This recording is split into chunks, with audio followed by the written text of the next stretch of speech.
Save on your next oil change at O'Reilly Auto Parts. Choose Castrol Edge Full Synthetic Motor Oil to provide maximum performance and protection for your engine. Get a $15 gift card after rebate when you buy 5 quarts of Castrol Edge for $34.95. Plus 2 times O Rewards points. Offer valid in-store and online at O'ReillyAuto.com. O'Reilly Auto Parts. The June content, it killed us last week there, Shane, and the numbers show it.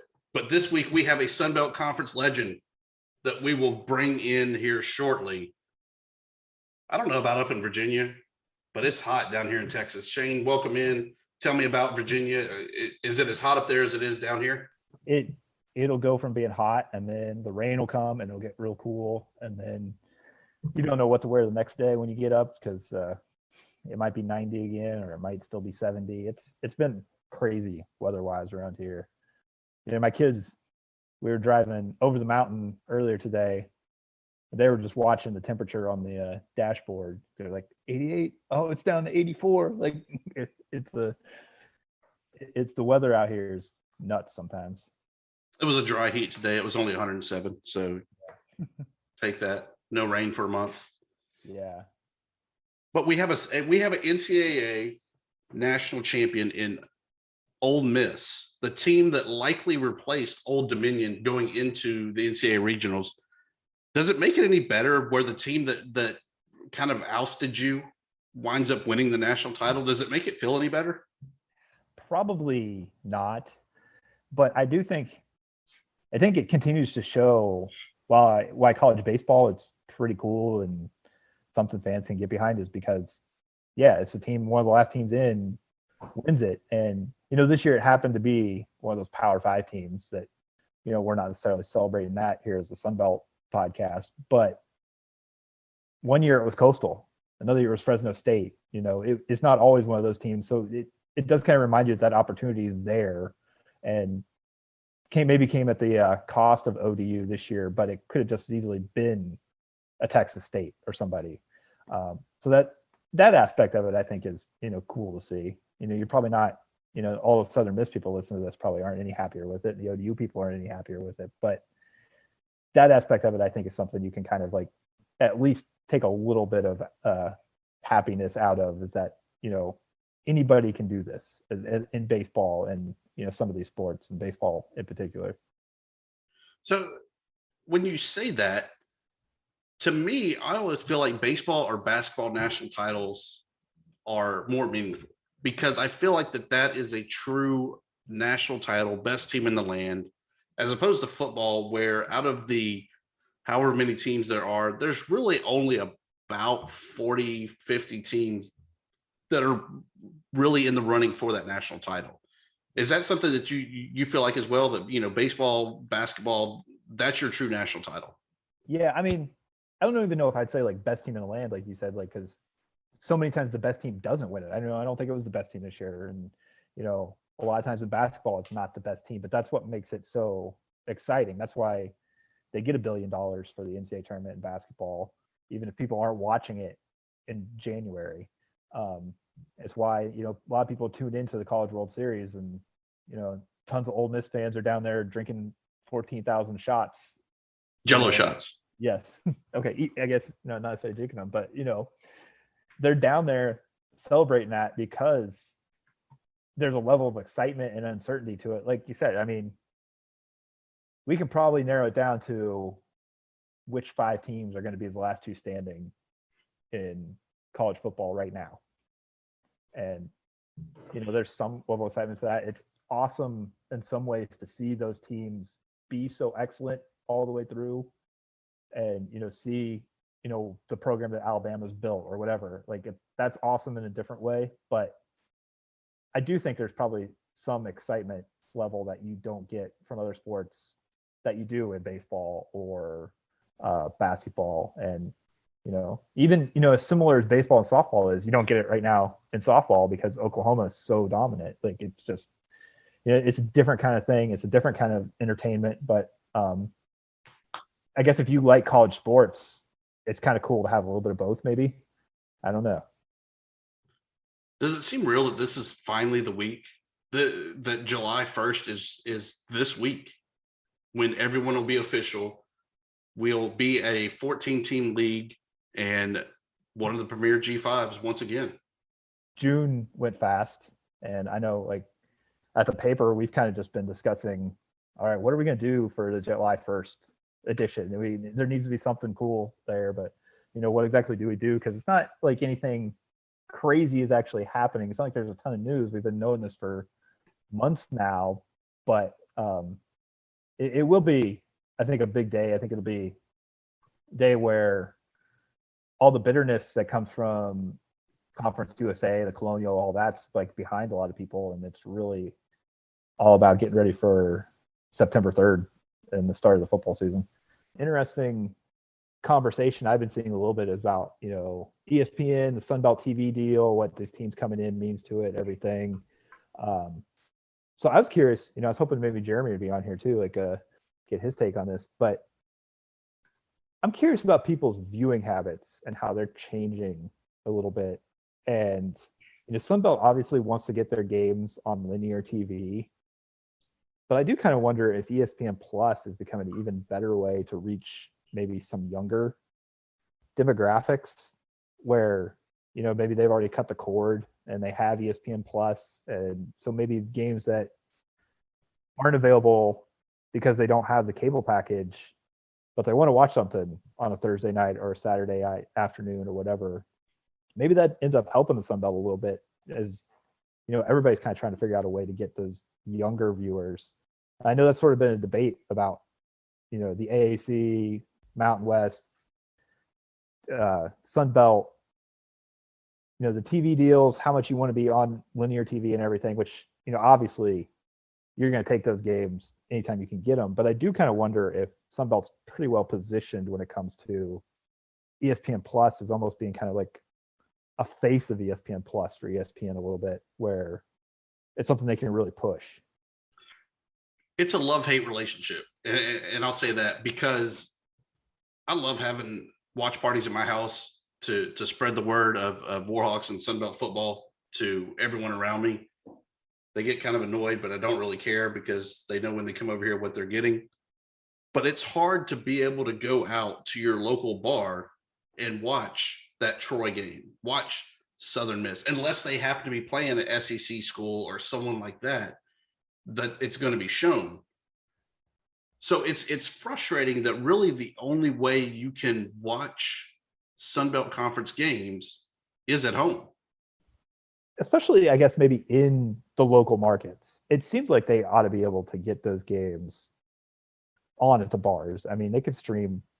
You can set up your Wi-Fi at the bar just as easily at home, can't you? I mean, is there like a reason why, beyond maybe just like changing people's habits, where, your local waitress knows how to turn on DirecTV, but maybe doesn't know how to like find it on ESPN Plus? I mean, is that something that can be changed a little bit as people get more used to streaming as a thing as opposed to just regular TV? Yeah, and I think a lot of it also is that these TV systems that they have are only DirecTV, only Dish Network. They don't have the capability to have that app for ESPN Plus, even if they wanted to show Hulu, Disney Plus, whatever. They just don't have that capability. And so I don't know if they know how to get that going in their system. So what does that mean? Does that mean that Keith Gill is sending out a bunch of Fire Sticks or Rokus to, B-Dubs or anyone else to try to get Sunbelt games on there? Maybe so. It might help, but I just don't think that it's been widely adopted yet. And it probably will not be, honestly, until next year for college baseball, because it seems like ESPN Plus is picking up more and more of college baseball. And so I think that that's going to be the big driver that really gets us into the public venues. Yeah, I think you're right. And, football, it's a different animal. And obviously a lot of people are going to be watching whatever's on ESPN right at that moment. But I do, like, in just my own personal experience, moved not too long ago, didn't bring DirecTV with me. By fall, may have to rearrange that thing. But, right now, if I want to watch something that's on linear TV, it's either I go to the office or a bar or whatever.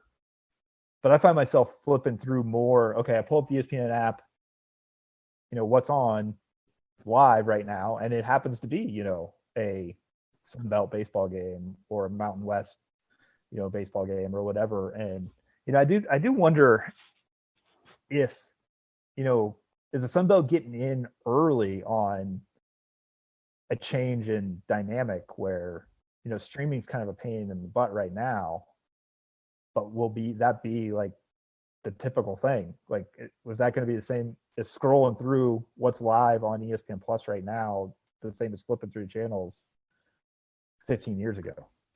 I don't think it's exclusive to the Sun Belt. I think it's all of the G5 is in that same boat along with FCS, because I watch just as much Southland Conference on the ESPN Plus platforms, watch some good old swagtastic action, a little bit of everything. But those are the teams that have already kind of adopted or gotten themselves positioned onto the ESPN Plus platform. The big guys really aren't there. You see it as an extension of your linear TV package, that it's an add-on that you're really streaming the SEC network or ESPN or anything like that. As far as the straight plus, it seems to mostly be the G5 and FCS. You did have an interesting idea, though, talking about sending out those, Roku sticks or whatever. Like, I mean, maybe that's what the alumni associations for all these 14 schools ought to be doing. Like, send it to, if you're the JMU Duke Club, send those out to some sports bars in Richmond and Harrisonburg and, places where your fans are going to be watching, and, say for, where do most ULM alumni live? In the Dallas area, South Louisiana area. Yeah, I mean, it might be interesting, or the official watch bar or whatever for some of these schools. It might be interesting, like, just as a package, like, send those out and spend $200 on Roku sticks and see what happens. Maybe it would. But you still got to pay for the subscription on the back end.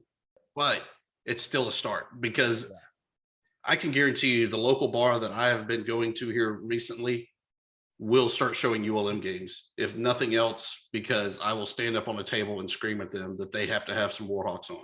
Which is what you got to do. Like, if you're a fan of anything, like, and you want to watch it, like, that's what you got to do. I mean, and in any service industry, the people who make the most noise are the ones who get served, right? I mean, so it'd be interesting to see, I guess, kind of how it develops that way, because that really is kind of the next step. Is, if you're, this is just from a James Madison point of view, nobody could see them play on Flow Sports when they're in the CAA, and I know the Conference USA schools feel the same way about what they had for whatever different platforms they were on at various times.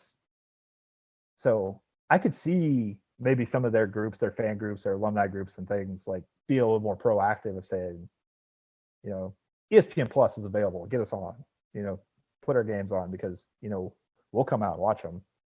If we're not driving to Harrisonburg for the game, we'll come to, wherever in Carytown and Richmond or in Northern Virginia or wherever. I think fans will go out and watch them if the games are on in the bars.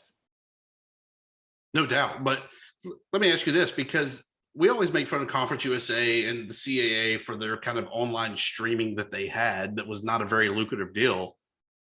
What are your thoughts? Because even Major League Baseball has done it, where they've streamed games on Twitter, on Facebook. Do you feel that that is an acceptable platform, or is that a good kind of one-off gimmick? I wouldn't think it, like, makes sense to be like one of your main things. I think maybe you do it every once in a while, and maybe you reach a different group of people than you might have otherwise. I mean, who's pulling up Twitter to watch a game for 3 hours? Like, I don't know very many people are doing that. I do think it's sort of interesting that we're seeing a lot lately is the different streaming platforms other than Netflix really getting into sports here now. I thought, I'm not a huge soccer guy, definitely not much of an MLS guy, but I thought the deal that Apple TV made with the MLS was really interesting when you look at college sports going forward, where they're going to put, some of the best games available on just a normal Apple Plus, subscription, maybe even a few games for free. But then if you want to see every single game, it only costs you like $5 a month or something. I could see some conferences looking at that option going forward. I mean, if you're Conference USA, maybe Apple doesn't have any interest in that, but wouldn't that be a better deal for Conference USA than anything they've got going on right now? Like for $5, if you got an iPhone, you can watch any Conference USA game. It seems like that would be a better deal than anything they've been able to plan in recent years. And then you can cast it to this Roku that you said that you're sending out to all the JMU alum. Yeah, exactly. But and I think just as important of getting the product out there, getting the video stream going, is that you've got to have good commentators. And a lot of the people that we've had commentating the games do not know Sunbelt Conference. And with that said, the conference has tried to push to have their person at every school that's their constant commentator. I think of Brent Freeman that is at Texas State, Dan McDonald at Louisiana Lafayette, Mike Hamlet at ULM, and on down the list. But I feel like you've got to have kind of that outside voice to where it's not necessarily a Homer-ish type of broadcast. Maybe it's a fan-driven one. Now, I'm not saying we go crazy like the whole Nickelodeon and the NFL playoffs and all that, but having kind of that third party that really doesn't have a dog in the fight. They just want to watch the football game and comment on what they're seeing in that game. Yeah, but they know and appreciate the conference. That's a big deal. I mean, you can think back to, Billy Packer knowing the ACC in and out and being a national voice, and that, or the Big East in basketball's had that. The SEC's obviously got people in football that are that for them.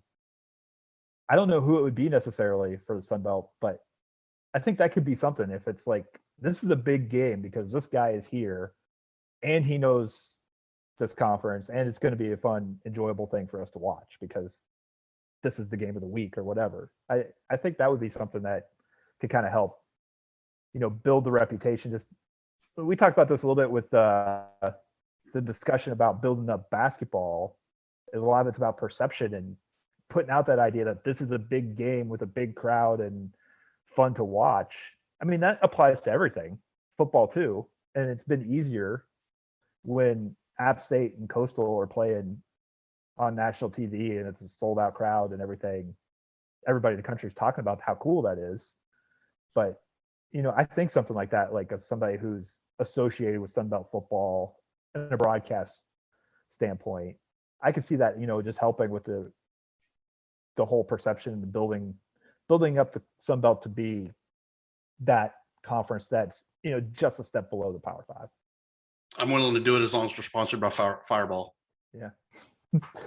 Yeah. If I was any good on TV or podcast or anything like that, I'd be willing to do it. But, for cheap too, but you don't want me.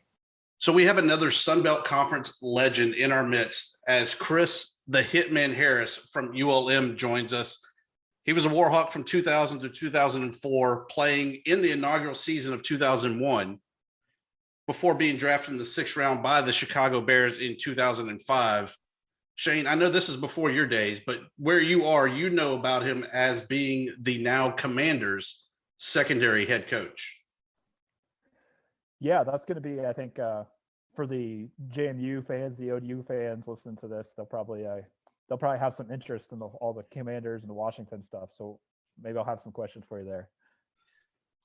Chris, welcome in. Tell us, how is life in the NFL, man?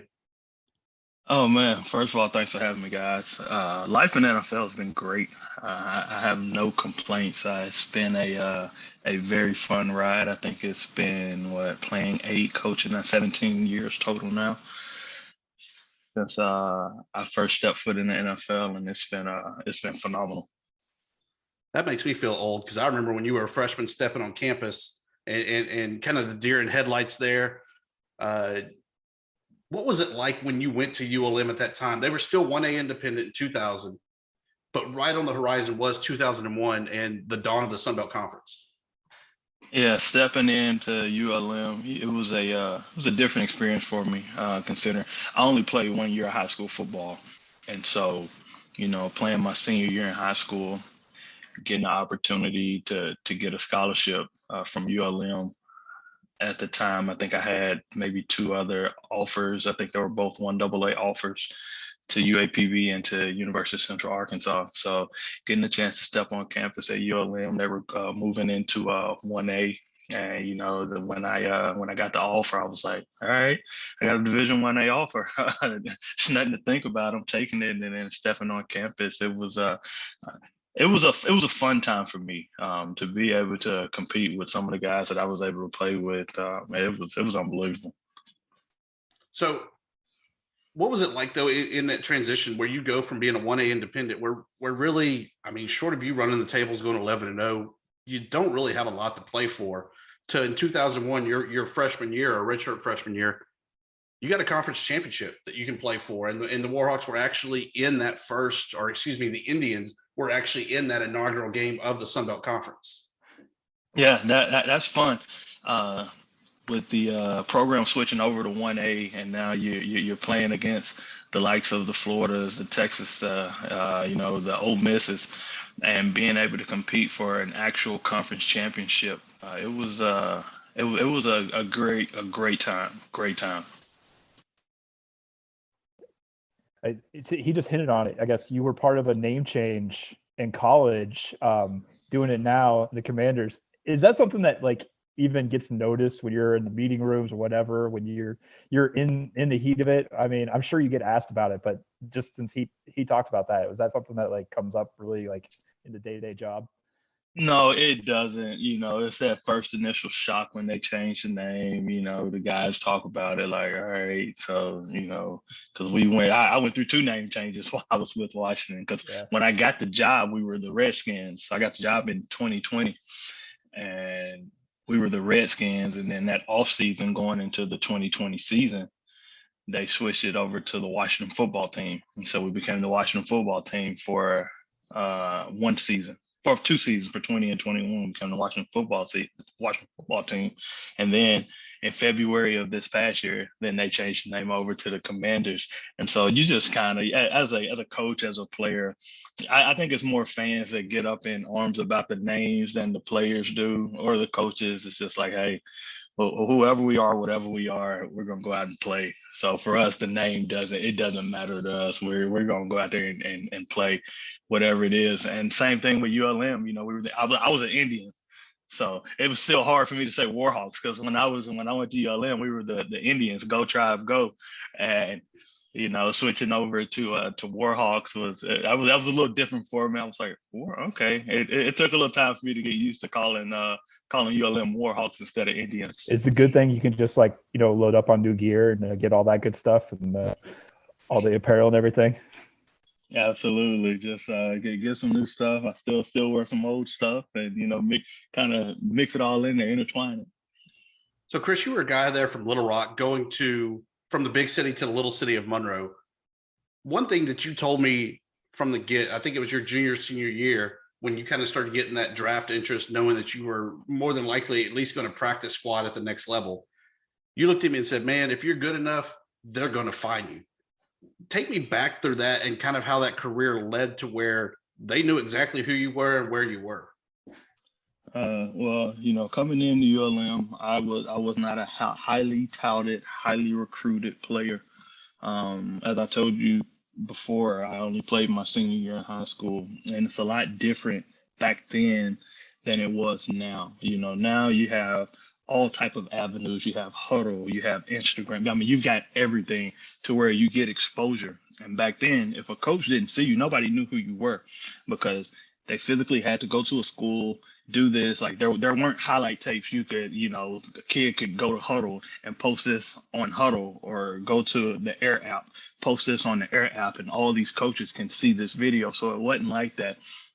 And so getting there to ULM, I didn't know if I was going to be any good. I like to play football. I knew I liked football, and I got there. I was an undersized, scrawny kid from Little Rock, and so I redshirted my first year because I needed to put on more weight.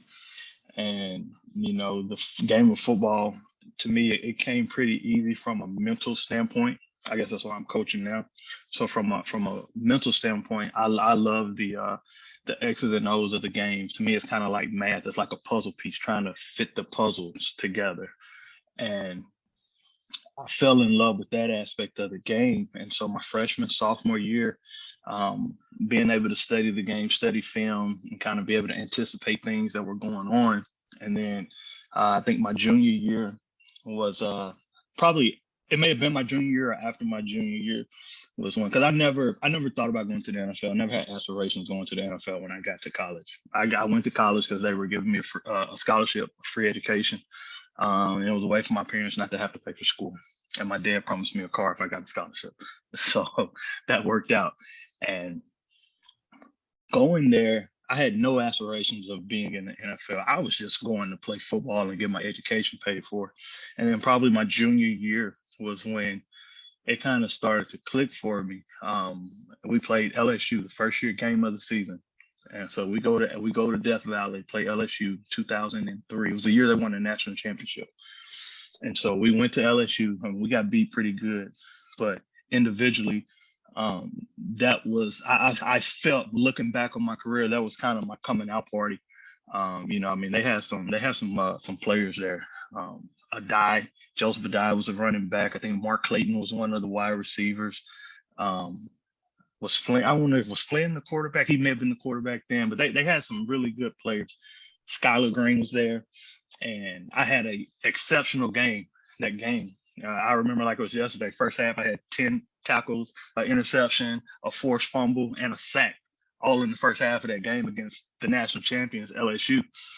And after that game, I was like, all right, Chris, you can play with these guys. You can play with anybody. And so after that season, that game, and then that season, I started thinking, okay, maybe I still don't know. Maybe I'll have a chance. And then my senior year, I was fortunate enough to lead the entire country in interceptions that year with 7. And so I ended up getting an agent, and I was like, okay, this thing may be true. I may have a shot. I don't know. If I'll get drafted, I'll be undrafted free agent. I don't know how the process will work, but I was very interested in the next level. And I tell people now as a coach, on my computer, I can go look at any school. I can look at Emporia State. I can look at Kennesaw. I can look at any school in the country. I have access to that team's film. So if you're good enough, they will find you. I tell them it doesn't matter what school you go to. You can go to an NAIA school. You can go 1AA, Division II, Division III. It doesn't matter. If you are good enough, the resources now that every NFL team has and the technology now, it is unbelievable. And you will be sought after and you will be found if you can play the game, regardless of where you're at. With that said, though, Chris, obviously a well-established NFL coach, are you going to make the college jump or downgrade, however you want to look at it? No, I think I enjoy the NFL game a little too much. You never say never though. You never say I'll never say never to anything, but I'm not looking to go to college at this point. I enjoy the scheduling that the NFL brings as far as off time. My phone doesn't have to be on 24/7 as an NFL coach. Like in college, your phone's got to be on 24/7 because you never know, you may get a recruit coming in this week. You have to be accessible and ready. So I kind of like this the NFL scheduling and the NFL lifestyle a little bit right now. I think there's been 4 ULM coaches since your time of being a player. Have you ever been approached about joining the ULM staff or any other collegiate staff? You know what? I thought about it. I thought about joining ULM in 2015. 2015. I think Coach Perry was still the head coach then, I believe. And so, because I was going to be sitting out of football that season because I was with Chicago. I started my career in Chicago in 2013 and 14. And then after the 14 season, our staff got fired. And so I ended up sitting out the 2015 year. And I was approached. I think Coach Collins was still there at the time as a defensive coordinator, I feel. I think Coach Berry was there. And so I thought it crossed my mind to come to ULM as a DB coach. And then I ended up sitting out and just focusing at home with the family. I just had a newborn at the time, so I ended up not doing it and just sitting out. But that was the one time that college did cross my mind. So how much has your journey as a player influenced the way you relate to players as a coach? I mean, obviously the guys you're working with now are pros, but everybody kind of wants to get to another level, and you went from just hoping you get that 1A scholarship to getting drafted. Like, how much can you kind of bring that to working with players who maybe are maybe need a push sometimes when things aren't going as well? I do it all the time. Being a lower round draft pick, you're fighting every day. I mean, you don't have as much rope to say, as much leeway as a guy who was highly touted first round, second round draft pick. So when you're a lower guy, 6th round, 7th round, undrafted free agent, I mean, you're literally fighting every day because you don't know which day may be your last. I mean, the NFL, we've all heard it stands for not for long. And the average lifespan in the NFL is 3 years. I was fortunate enough to play 8. I was able to double that plus. And I understand the pressures that these guys have, the pressures that they put on themselves. And I understand the magnitude of it and the real life situation of it that they're going through. And so to be able to talk to a guy to try to help them, coach them through, hey, this is what we need to do. This is what you need to do. And hey, understanding, I try to be real with them because people respect you more when you tell them the truth. And the truth may not be what you want to hear at the time, but if you tell me the truth, I can respect you a little more. And so I try to take that approach with my players. And before that, it all starts with building a relationship. I think relationships are huge, especially in this profession. They're enormous, and especially with today's athlete. Today's athlete doesn't care how much you know until they know how much you care. And so to be able to form those bonds and form those relationships with my players, I think it's been outstanding for me. It's been one of the things that I kind of hang my hat on, building personal relationships with those players. And when you build those relationships with those players, and you in turn can coach them hard. If you don't have a relationship with the guy, it's kind of hard to coach them hard because rules without relationships can create rebellion. And so if you have a whole bunch of rules and you're all tough, but you don't have any relationship with those guys, they could become rebellious. And so I understand that as a coach and as a player, having been in their shoes. You were a 3-time All Sun Belt Conference player, defensive back. That was really DBU time at ULM between yourself, Kevin Payne, Chaz Williams. Mm-hmm. And if you look at the Sun Belt record book, y'all are all right there together. What would you say was your highlight, though, at your ULM career? Ooh, geez, that's a good question. The LSU game really rings a bell for me. That LSU game I thought was phenomenal. But probably the highlight of my career was against FAU in 2004. So we go to FAU. I don't remember if we beat them in overtime or if it was at the end of the game, but we did win that game, and I ended up getting 3 interceptions that game. So that probably was the highlight of my career, having a game with 3 interceptions. Bigger than your Super Bowl interception of Peyton Manning? No, that is the biggest. That is the biggest highlight of my career, college, high school, professionally, was getting the opportunity to play in the Super Bowl. Unfortunately, we lost it, but to get an interception in that game on Hall of Fame quarterback Peyton Manning, yeah, I think I got the ball right here. It's still sitting up in I got it right there, So be able to go get an interception on Peyton Manning in the Super Bowl was probably the highlight of my career. That's awesome that you still have the ball, by the way. Oh, I do. Yeah, I keep some. I have quite a good little stash of things, and I have some stuff in the basement. So I got my first career interception up here, Super Bowl interception. My first, as a coach, my first win as a coach. So I got a few things up there.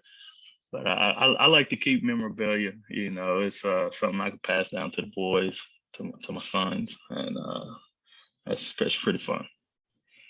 And you do have a couple of boys now playing football. Do you kind of coach them up and hoping that there can be another Hitman, so to say?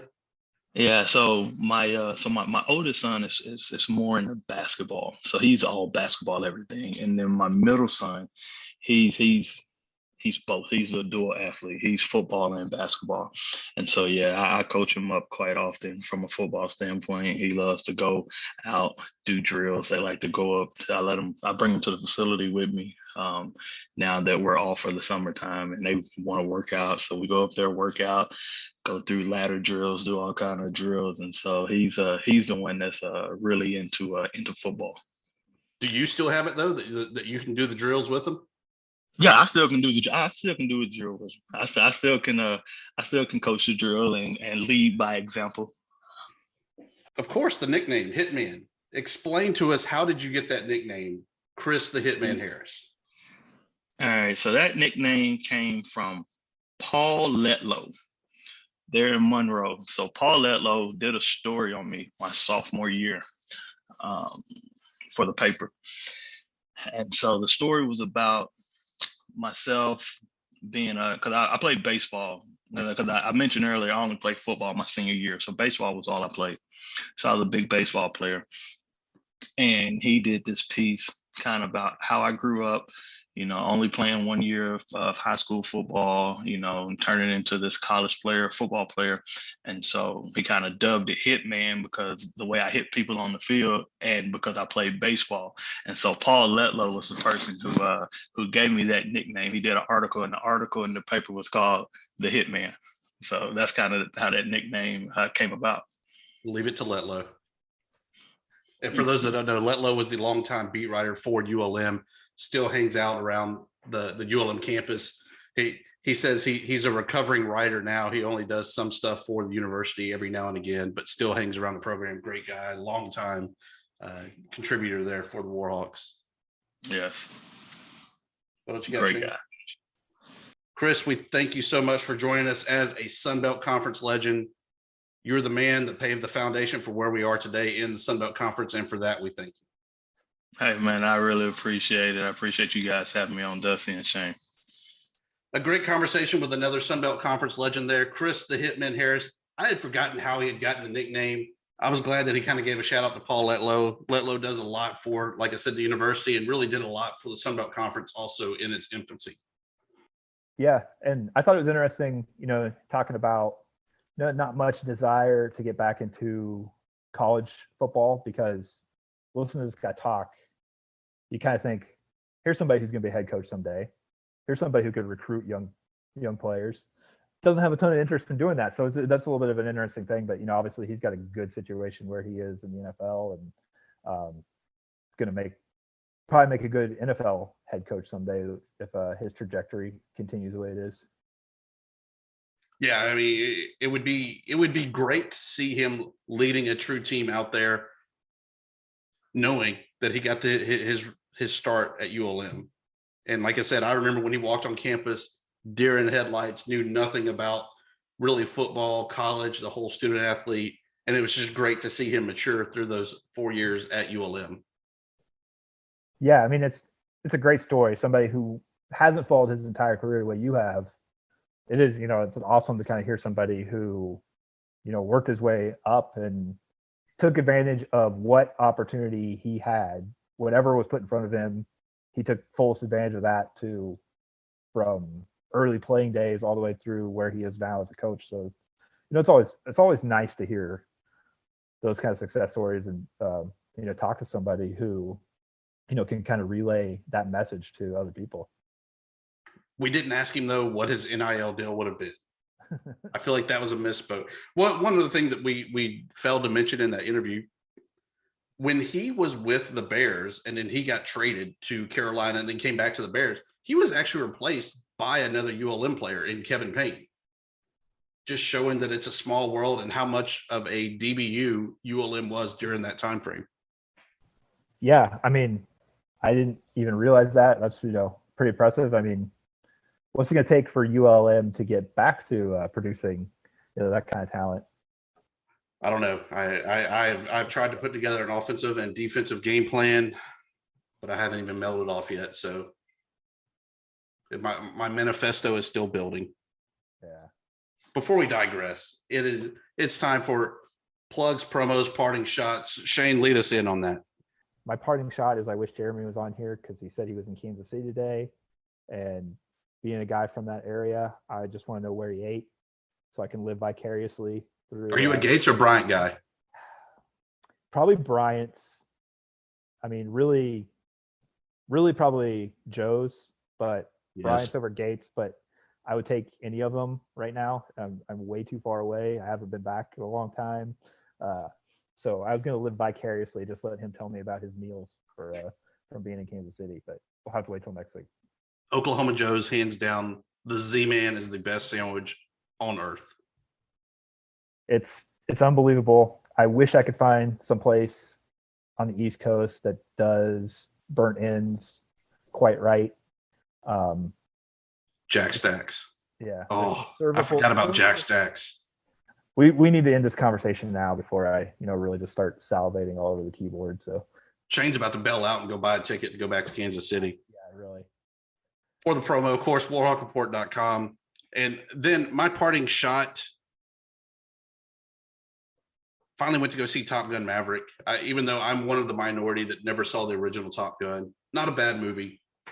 Get out, see it. It was good to finally be back in a movie theater. I had not been in a movie in 3 years. And of course, nothing beats movie popcorn. That's true. And there's actually a JMU softball player posted on Twitter, I think the other day, about how good movie theater popcorn is the next day, which I couldn't agree more with.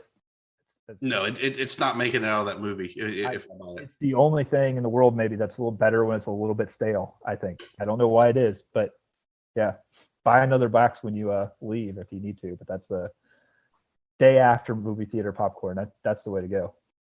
There's your tip. So until next time, Dusty Thibodeaux, Warhawk Report, Shane Mettlen with the Daily News Record, and this is Fun Belt Podcast.